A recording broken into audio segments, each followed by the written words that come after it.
Assalamualaikum warahmatullahi wabarakatuh. Perkenalkan, nama saya Sektian Hadi Binorta. Di kesempatan kali ini saya akan mempresentasikan hasil ujian akhir semester saya, UAS Business Big Data. Di sini saya akan mempresentasikan hasil kerja saya. Oke, kita langsung ke soal nomor satu, yaitu tahapan-tahapan pengolahan Big Data dalam dunia bisnis. Pengolahan Big Data adalah proses sistematis yang bertujuan untuk mengumpulkan, menyimpan, mengolah, menganalisis, dan menyajikan data dalam skala besar guna mendukung pengambilan keputusan strategis dan meningkatkan daya saing bisnis.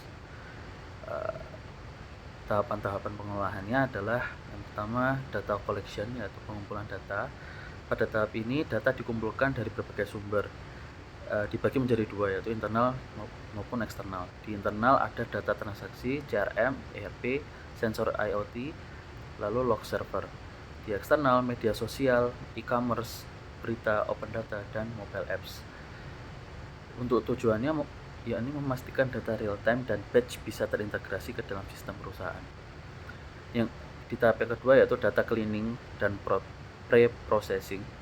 Data mentah biasanya tidak langsung bisa digunakan. Diperlukan proses meliputi cleaning, transformation, integration, filtering. Di cleaning sendiri menghapus duplikasi, memperbaiki kesalahannya. Di transformation mengubah format data agar konsisten. Untuk integration menggabungkan data dari berbagai sumber.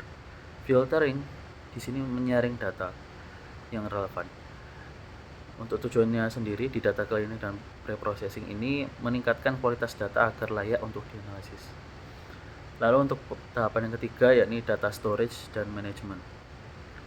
Di sini data disimpan dalam sistem seperti data warehouse, yakni untuk data terstruktur dan analisis bisnis. Contohnya di sini yaitu Amazon Redshift, Google BigQuery, dan Snowflake. Untuk data lake di sini untuk data tidak terstruktur atau semi terstruktur. Contohnya seperti Hadoop, HDFS, AWS S3, Azure Data Lake. Tujuannya sendiri di sini menyediakan tempat yang scalable dan aman untuk diakses data, dan data tersebut bisa efisien.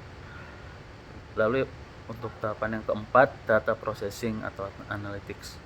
Proses ini melibatkan penggunaan seperti descriptive analytics untuk mengetahui apa yang terjadi, lalu diagnostic analytics untuk mengetahui mengapa hal itu terjadi, lalu predictive analytics untuk memprediksi apa yang akan terjadi, lalu juga prescriptive analytics yaitu memberikan saran tindakan yang terbaik. Di sini tujuannya menghasilkan insight strategis dari data mentah.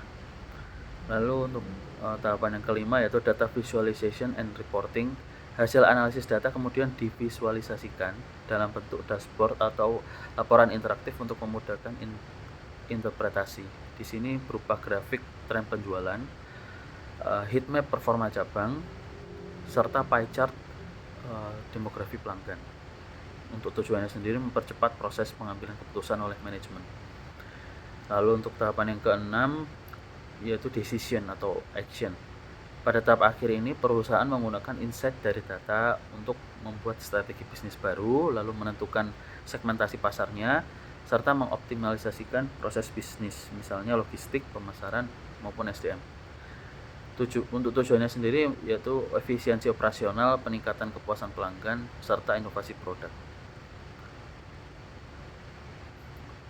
Oke, kita beranjak ke soal yang ke nomor 2.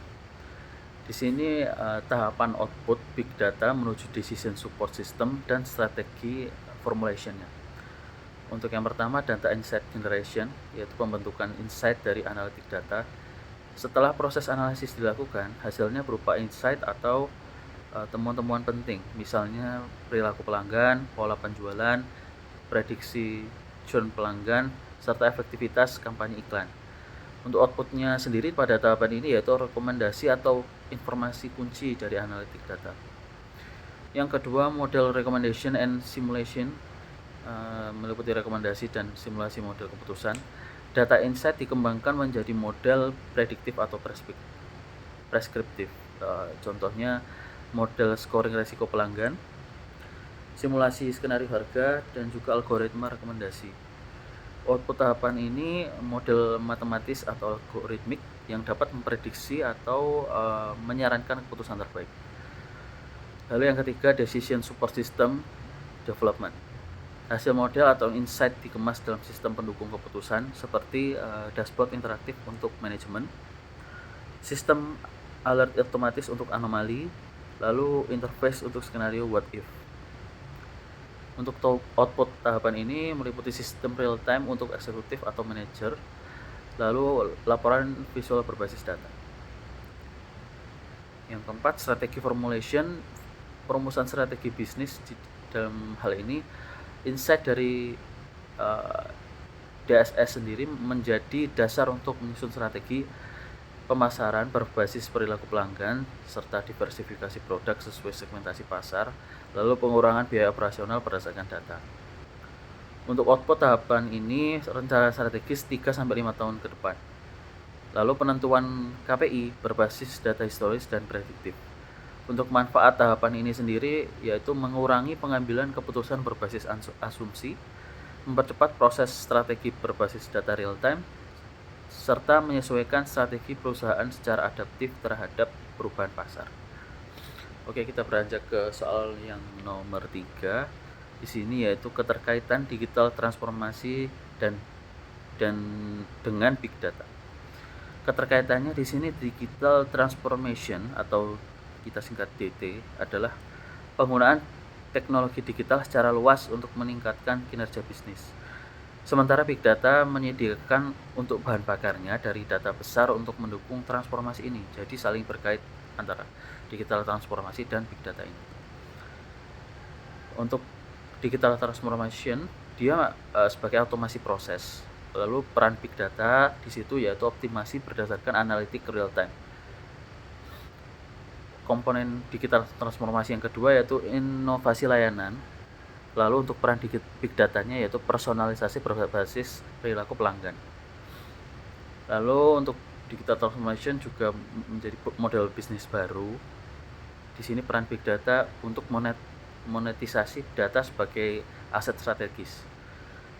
Komponen digital transformation yang keempat yaitu keputusan yang cepat.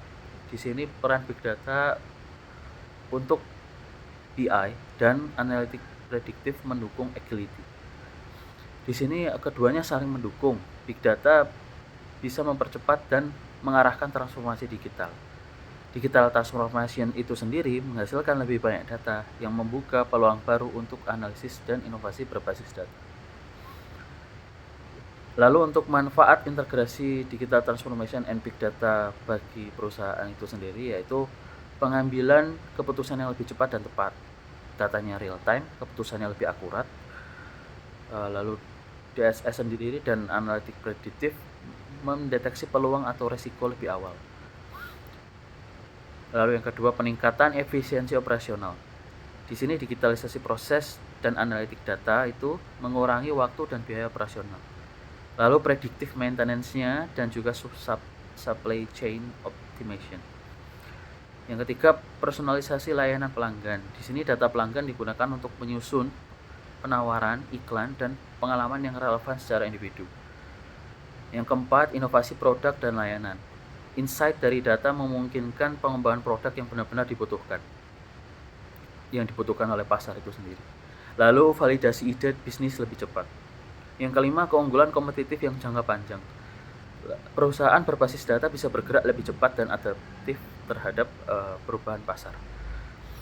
Serta transformasi digital mempercepat respon perusahaan terhadap krisis atau disrupsi.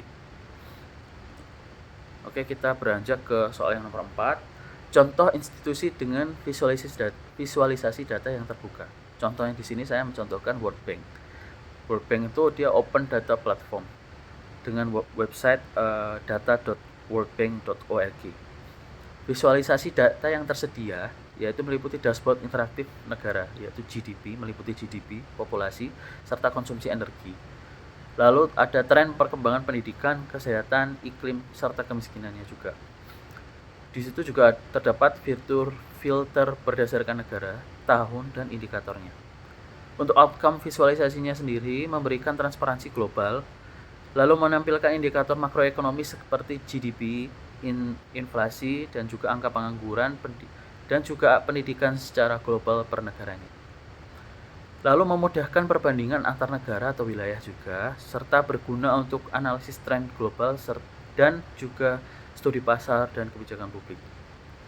Lalu bisa juga digunakan oleh peneliti, pemerintah, dan korporasi untuk studi kelayakan, serta kebijakan ekonomi dan proyeksi pasar mereka. Oke, kita menginjak ke soal yang terakhir di sini, yaitu apakah visualisasi big data bisa digunakan untuk keputusan penting? Jawaban saya adalah bisa.